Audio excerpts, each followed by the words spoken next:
Welcome to this episode of Horrific History and Hauntings. I'm Beth. And I'm Ramey. We're your hosts, here to talk about the stories that the history books ignore. From horrific epidemics and ghostly hauntings to the catastrophes and tragic events that have sickened humanity. Yes. You know what's tragic? April Fool's Day. There's so many terrible things that people try to say and do. I can't remember how many good game announcements, like Fallout stuff I got yesterday that were fake. That was annoying because I was like, oh good, the new Fallout game has been announced. No. I don't think I've seen any April Fool's anything. Yeah. Which is fine because... I seen a lot of April Fool's stuff, and it was good stuff, which is why they did it, and I knew people would be happy to see it and believe it for a moment. You tend to want to believe the good stuff more than the bad. And then you're like, okay, you lost my business because that's not true.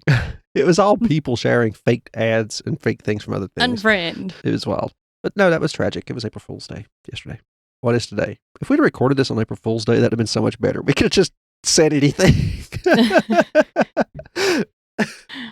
Oh, no. It's the 2nd of April, which leads me to the today in history. The first anthrax outbreak ever happened in Russia. I'm sorry if I mispronounced this. In Sverddlovsk.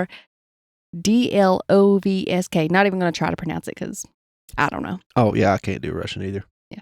I can pronounce Moscow. I'm not trying to be offensive, but that's also why I'm not trying to pronounce it because I know I will not be able to. My Russian goes like vodka, Moscow, and... Yeah, but that's even more offensive if I say, here in Vodka, Russia. Stalin and Putin. Oh, I mean... Gorbachev. I could do Gorbachev, that you couldn't do. Yeah. So, not even going to try. That happened on April 2nd, 1979. It lasted 6 weeks, during which 66 people died, and around 30 others got very sick, but they survived at 30. I was terrified of anthrax as a child. Yeah, I remember. I mean, it was going around in the mail. Of course I was. Yeah. And at the time, there wasn't text messages and emails. No. Well, there probably was, but not used nearly as much. The emails were, but the texts weren't. Yeah. They were still charged by the text or something, I'm sure. Yeah.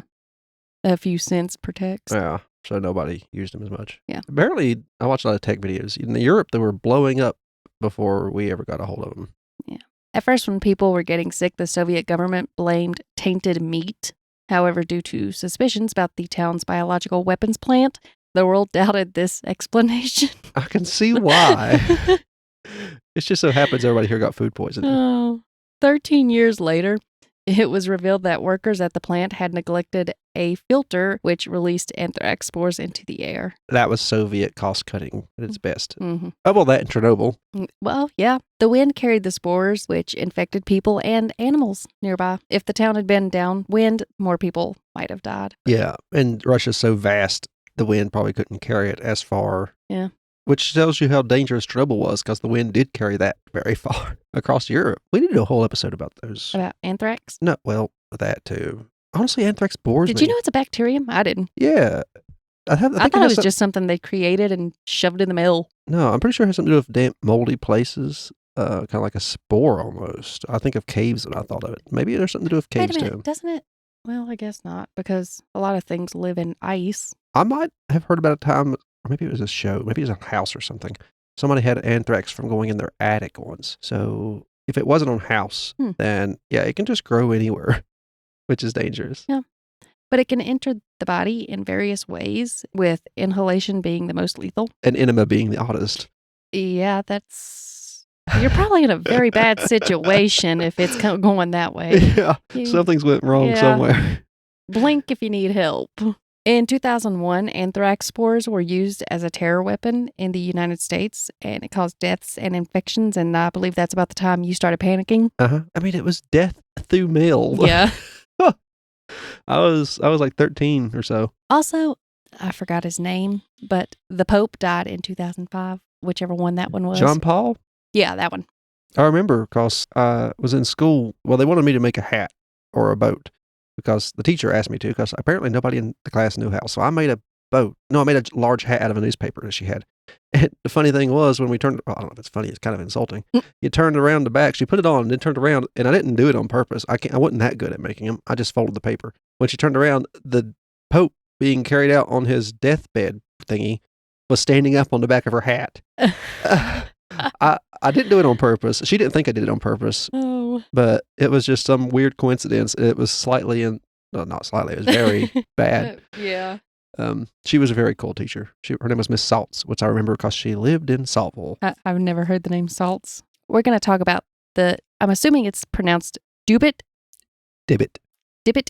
That's what I heard it in a movie. Okay. The Dybbuk box? Yeah, that was the one in the movie. It's spelled Dybbuk, so. Feel free to message us. I don't know how you're going to get that across properly in a message. Yeah. Send a voice. Tag us on Twitter or Threads or something with a voice recording. It's a wine cabinet. Yeah, I don't think it was that in the movie. I'm pretty sure it was like a toy box or something. Oh, I've never watched the movie. That's also probably why I don't know how to pronounce it. But yes, it seems to be an ordinary wine cabinet, but it has a nightmarish history. Legend claims it has a malicious spirit in it, thought to be a demon. Well, it's capable of inflicting misfortune and can even possess people. Yeah, that's a demon. It first surfaced in the 1920s. It was purchased by a secondhand shop owner in Poland. Shortly after, the owner and his family started experiencing misfortunes such as illness, financial ruin, even the deaths of several family members. I wonder if they buried this wine box in our yard somewhere. Nazi invasions. Oh, yeah, that too. I think it's like 10 years later. Yeah. But it's also blamed for that in a way. What? They inflate? Well, I don't know if you... That's a bit of a stretch. Yeah, it is, but that's also a thing that came up. The owner, convinced the box was cursed, passed it on, hoping to break the cycle, but the tale of misfortune continued. Each owner reported similar experiences of bad luck, nightmares, and a sense of unseen malice. In 2016, the box ended up in the hands of a paranormal investigator who claims to have experienced the box's malevolent, how do you say that? Malevolent influence firsthand. He ultimately donated it to a museum, hoping to contain its dark energy. Public space is a great place to put a demon, and you get some curses, and you get some curses. Yeah, everybody touch it. It's okay. Fill the Dybbuk box. In 2003, it was listed on sale on eBay by Kevin Manus. How did he get it? I think he also bought it from a pawn shop, or it was either a pawn shop or from a woman that just happened to have it, and she was selling it at a yard sale. And I want to say he was an antique store owner. So it didn't last in the museum very long. I guess not, unless that's where it's at now. Oh, I don't know. It's hard to track certain little things. Yeah. There's entire fields of study into these things. Yeah. Especially after World War II. Yeah, and this is one that I didn't really have much time to go into. I understand. I haven't had power. My power keeps going out. I'm depressed, so I'm broke. She is going on vacation soon, so that's good. We'll record a double episode one day for that. Might be the day, just to prepare for that so we have something that does come out. Yeah. Wow, that was just a leap. We just talking about a box that was killing folk, I guess. That's why I said, I wonder if the box is buried in my yard. Yeah, you've had some bad luck. Or maybe you stepped on a crack or something. Where? I don't think there's any cracks in my house yet. No. Everything else is going wrong with it. Yeah, it's kind of rough. Also, our internet went down again, just out of the blue last night. It was the whole town's went down. We've had a lot of issues with little odds and ends like that. Luckily, the water was messed up for a while, but we're still on well water, so we didn't have that problem. I'll say that tomorrow to go dry. Yep. That's exactly what's going to happen. Yeah. Then we'll be without water too. Maybe we do have a Dybbuk or some sort of similar entity. I've heard, like I said, you should look into that movie. Looking up the movie's name. We'll tell them The Box or something. I can't remember. We'll tell them Dybbuk Box? Movie. There might be more than one. I'm pretty sure there's a couple of boxes. I remember a long time ago, I guess it wasn't too long ago. I don't know exactly when, though. I did see an episode of something talking about it. I didn't really listen too much. Let me look it up. I'll tell you what movie I watched. But this Kevin Manus said that the box was acquired from a Holocaust survivor and contained the Dybbuk, a malicious spirit from the Jewish folklore said to possess the living. The listing detailed a series of misfortunes allegedly suffering by previous owners, including illness and financial ruin and death, as I mentioned before. So he put this in the eBay. I guess it's nice to warn people if it really is a problem. And it helps sell, like haunted dolls. Yeah. That's my Bim Bam, McElroy Brothers thing, has a whole section of their podcast occasionally about Haunted Doll Watch, where they read the listings of haunted dolls and the weird spirits in them. It's cool because as soon as they mention it, I'll be looking at this post on the night of release of the podcast, and it will just disappear. Somebody bought it instantly. One of their I've never managed to catch a doll watch doll actually still listed because it goes so fast after Yeah. So it's pretty much good for someone's business. Yeah, but there's obviously people who believe that maybe this was the power of suggestion, and that's why other people started saying that the similar nightmares and financial ruin and things like that was happening to everybody. Yeah. The deaths, however, I don't see how, if that part was true for everybody, I don't see how you could Suggest someone go suggest that. to the afterlife. You could suggest it. Don't mean they have to go. By the way, that movie was called The Possession. Huh. They call it a jinx box, which I guess it does jinx you. Why would they put a demon in a wine box? They said, I don't think it had to be a wine box. I think it had to be a box. I'm pretty sure I watched some paranormal TV show where they talked about these boxes. I don't remember what that was called because it was so long ago. I was probably 14 when I watched this movie. I don't know how I remember it so well. No, it's based on a 2004 Los Angeles Times article. So I don't know when the movie actually came out. Look up The Possession. It'll show a photo of, I'm pretty sure it's a girl or a boy looking up at the sky, something coming out of their mouth, obviously possessed. Yes, apparently the original owner, I don't know how she came across this. Maybe she was like practicing some dark magic, and it was popular in the early 19... and this demon happened to show up, and they decided to put it in this wine box. I mean, if you have to put it somewhere. Yeah. It might as well be in a wine box, especially if it's not full of wine anymore. Yeah. You can always get a new wine box. You can't always easily store your demons. They were intricately carved and wrapped, weren't they? I do believe. It was in the movie, or maybe I'm thinking of the documentary. I don't recall. There's a lot of things about this subject that I can't remember, but I do know my friend. It's like his favorite form of demon is a Dybbuk. He would probably know more than I would about him. There's also the theory that it's not a demon at all, but perhaps the despair, misfortune, and I guess misery of its former owners who were victims of the Nazis. Yeah, there's a lot. Not just one, Nazis. There was a bunch of them. Yeah. They seem to be cropping up more often now. Which I always think that's a nice theory, too. Like, all that negative energy, it's not necessarily a demon. It's just strange things start to happen because there's just so much negativity and you hear abuse. A story about a spot, and you go there, and you could feel that ick sometimes. Yeah. It's even more interesting when you get certain people who haven't been there, and they don't know the story, and they still feel the ick. Yeah, like something bad happened here. Yeah. It's a completely different feeling from being watched sometimes. Like, you get that feeling. I'm being watched ever so often. But this is just like, I don't know, I call it an ick. It's like an icky, bad vibes feeling. And that's pretty much what you get from something like this. It's the exact opposite of what you get when you hold something really cool or have been near something really cool. Like in the Smithsonian, we've seen the ruby slippers. Yeah. And all that. I want to go to one of the Titanic museums. There's one in Pigeon Forge, I believe. Oh, yeah, there is. There's giant Titanic. Every time I go, I forget you have to have reservations to go, but I would love to go. Oh, that would be kind of cool. I forgot what it's called, the Wonder Works, maybe. It's the building that looks like it's upside down. Yeah, I don't know. And then you walk in and everything looks like it's upside down. They had the little thing where you put your the hand in the water that's the temperature of the Titanic, and you time it, and I kept my hand in there for 3 minutes, and I don't suggest doing it. I wouldn't either. It was awful. It is in Pigeon Forge, but there's also a nice museum, like a nuclear museum. I think it's like down in Oak Ridge, Tennessee, where they done the uranium purifying stuff for the Manhattan Project. I went there in school, but I've always wanted to go back so I could experience it now that I know more about it. Places like that are cool. Educational spots. Yeah. I like museums and things like that. I don't remember as much about Ripley's as those places because... I'm pretty sure I was with you when we went to Ripley's, but I cannot remember. I remember saying we were going to go in and playing with that big ball. I don't remember much about it either. But I really don't remember much about it. I remember a little bit more about the aquarium in Gatlinburg, or Pigeon Forge, or wherever it is down there. I haven't been down there in almost a decade. Yeah, I drove past it many times, but not been in it. Yeah. I'm going to look up more into the Dybbuk box. Yeah, because... Dybbuk.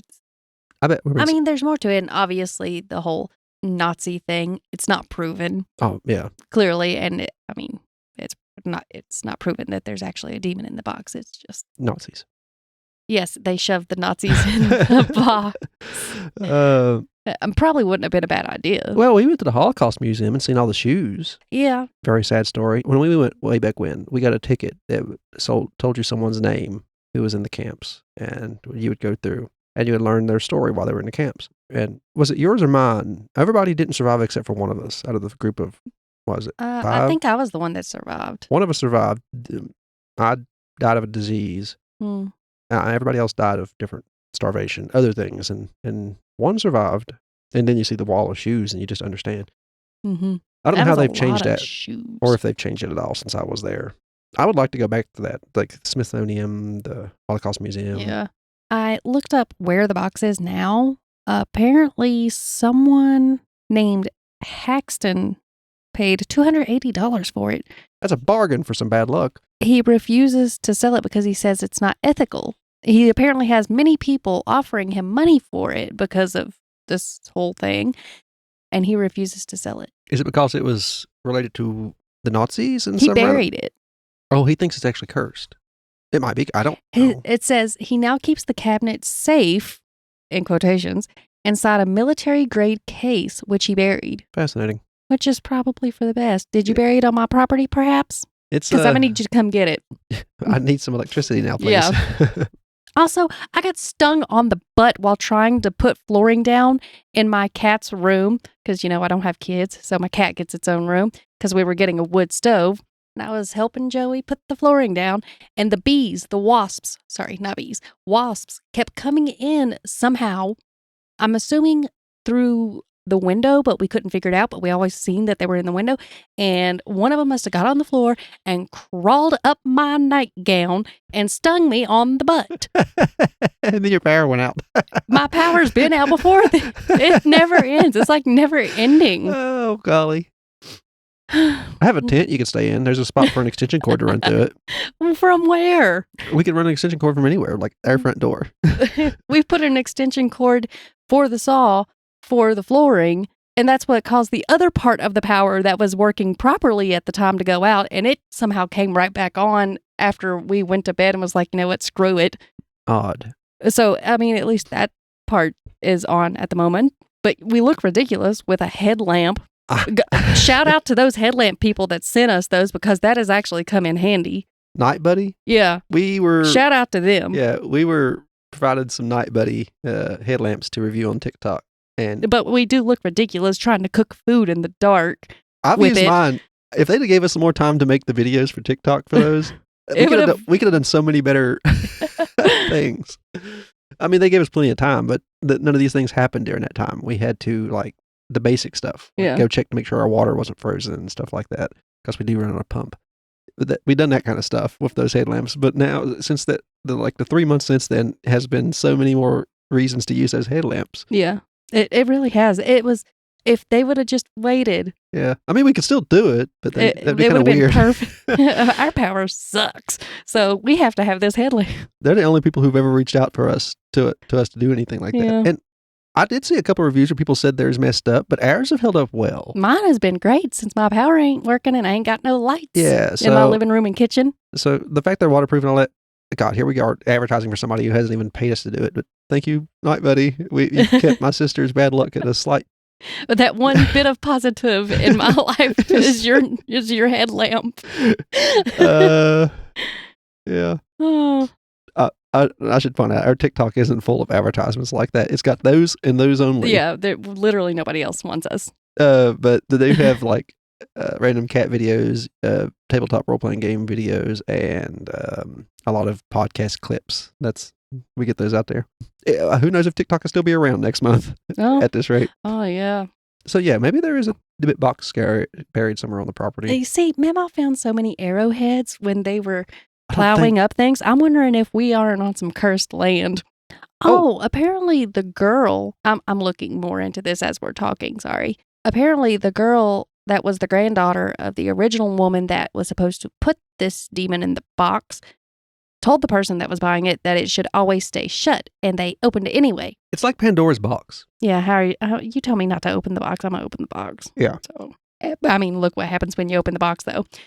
I wouldn't open the box. It's some kind of weird collecting thing, like something you know is going to hurt you. except for you're not 100% sure something supernatural can bother you if it's because you don't know if it exists or not. Mm-hmm. But we have uranium glass collection, and that can hurt you over time.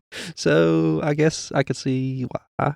Yeah. I buy autographed books. It gives you that good feeling. You buy something creepy and somewhat deadly, and it gives you another kind of cool feeling. Oh, here's one on BBC about it. Post Malone's also on here, so maybe not. Apparently, he had a lot of bad luck. I don't really follow him, so it says he's been cursed by a haunted box. I don't even know what to say about that.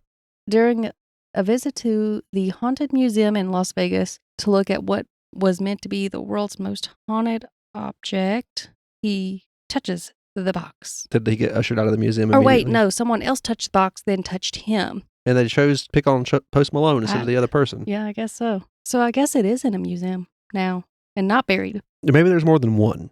And of course, there's also going to be knockoffs and things. So who knows?